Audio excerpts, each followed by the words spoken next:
Yo, All what's right, up? man. What's up, Are you man? What's up, man? are you announcing your debate or not?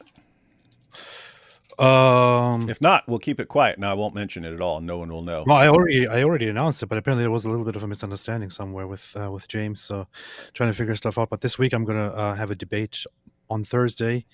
It was originally meant to be with Orthodox Muslim, but apparently it's actually with D's response, not with Orthodox Muslim. So, He probably doesn't want to debate anymore because people are on to his duck lips. yeah. And I said I'm not interested in your duck lips. I just want to debate. So, but still waiting. So this week on Thursday, I will probably be debating D's response, and I'm not sure when I'm going to be debating Orthodox Muslim. But yeah, that's going on. That's going on. Huh. And have you announced the topic? The topic is Islam true?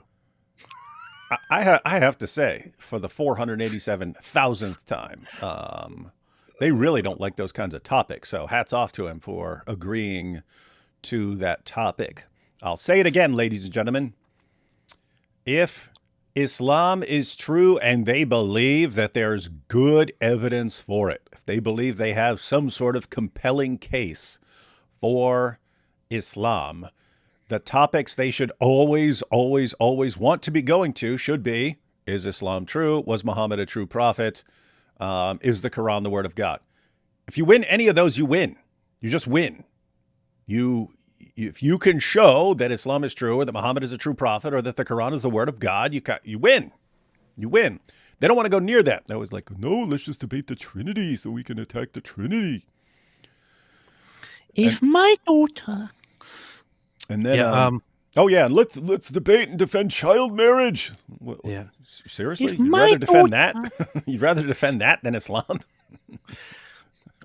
The thing is, it's kind of confusing to me because I offered this topic to Orthodox Muslim because Orthodox Muslim messaged me, or Orthodox Muslim messaged me like a while ago. No, he didn't message me. He made a post about me, and he said, challenged me to a debate. how can you reject Islam when my duck lips are the proof? Yes.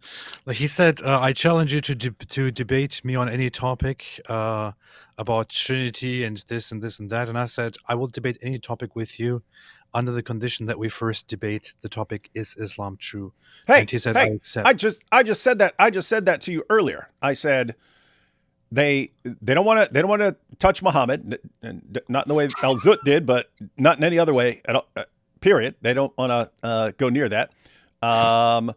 Or the Quran, or is Islam true? And I said the only time they'll do it is if it's a condition for getting a different debate that they actually want.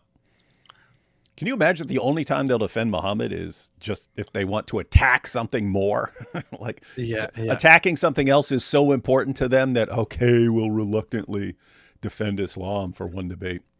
But the thing is, I thought, oh, okay, so I guess we're doing this topic because I set a condition now and he accepted the condition here, which is why we're actually doing this debate. Oh, very, very cool. But then it turns out it's actually it's not Orthodox Muslim, but D's response that I'm debating. So he also accepted that debate topic. So I don't know, it's pretty good, you know? Mm-hmm. Pretty good. Pretty impressive. So, so D's response.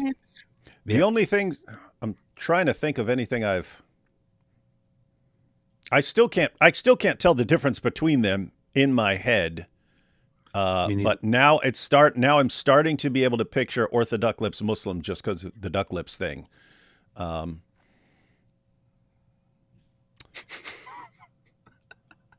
So that's cool. But anyway, we've only covered, I think we went through a couple of his Islamic dilemma response videos at some point, and then he just whined like a baby and stuff like that over on God Logic's channel. I think so. But I would have no clue what he would argue to defend Muhammad or to defend that Islam is true. Like they used to have the perfect preservation of the Quran argument. That was so totally destroyed that it shook a bunch of the confidence of young Muslims, helped the avalanche of apostasy. They used to argue the scientific miracles. That didn't work at all until Ali Dawah was forced to admit that that's been debunked. And so now, like, what are they down to? There's the arguments that they're not going to use. There's the arguments that they're not going to use, like, oh, what about Muhammad's giant mole? This is one of their main early arguments. He has a mole, and the mole is described in the Christian sources, and it's mentioned that there's a huge mole, and if someone shows up with a huge mole, you should believe in him. And you don't see them using that because even they know that's stupid. But Allah's main argument in the Quran is he's affirming our scriptures, therefore we should believe in Muhammad and the Quran. But then Muslims never use. Isn't that? I seriously find that amazing. Like Allah, their God, in their book that they believe is the perfect eternal speech of Allah. He says, guys, here is my main number one go-to argument for why Jews and Christians should believe in Muhammad and the Quran. And here it is, my go-to by far argument that Islam is the truth. I'm affirming all of your scriptures, Jews and Christians. And no, I've never seen one Muslim use that. It's Allah's main argument. It's like they acknowledge that Allah's main argument is a complete joke. Well, I personally think that there are some arguments that should be used and some arguments that should not be used. I would say that one of the strongest arguments that could be used in favor of Islam, and I expect my opponent to use one of those. So the strongest argument, in my opinion, is that Muhammad had the sexual strength of 30 men. And because it is one that you see directly in the Islamic sources. You see it directly in the Hadith, where it is said that, the companions say that we used to say that that the Prophet had the sexual strength of 30 men. This is how he was able to satisfy all the al-Zud and his wives.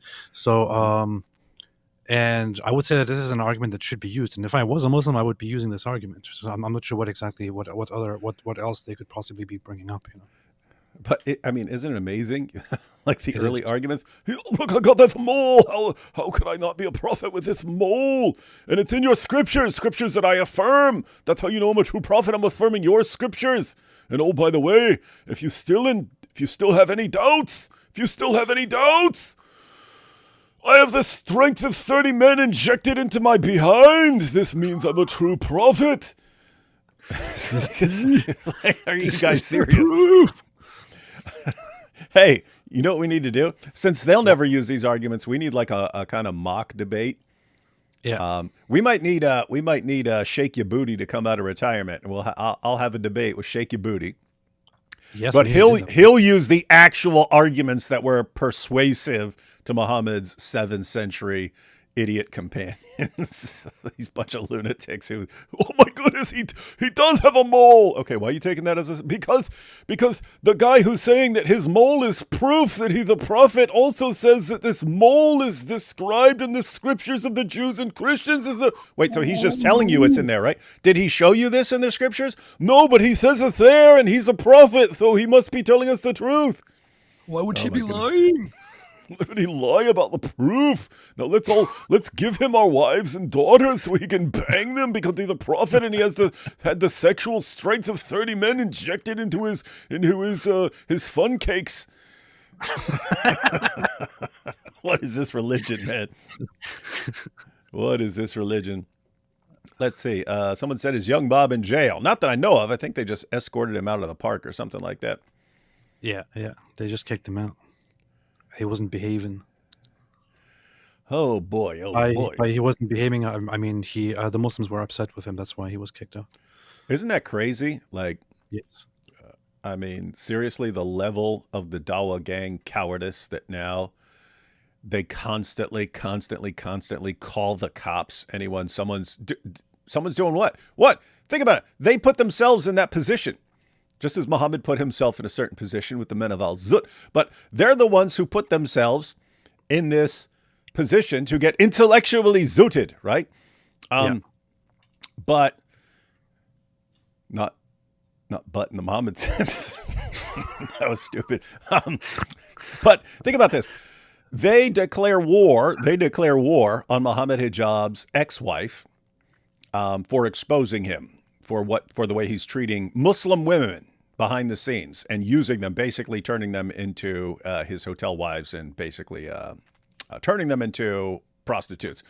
Yeah. And you had all these guys willing to help him completely lie about her. And then you've got an autistic 17-year-old Christian who calls them out and asks them about it. And they're like, police, police, come save us, police. Oh, boy. A bunch of cowards, man. Bunch of cowards. Bunch of cowards, man. The sexual, Zane says, the sexual strength to take on 30 men.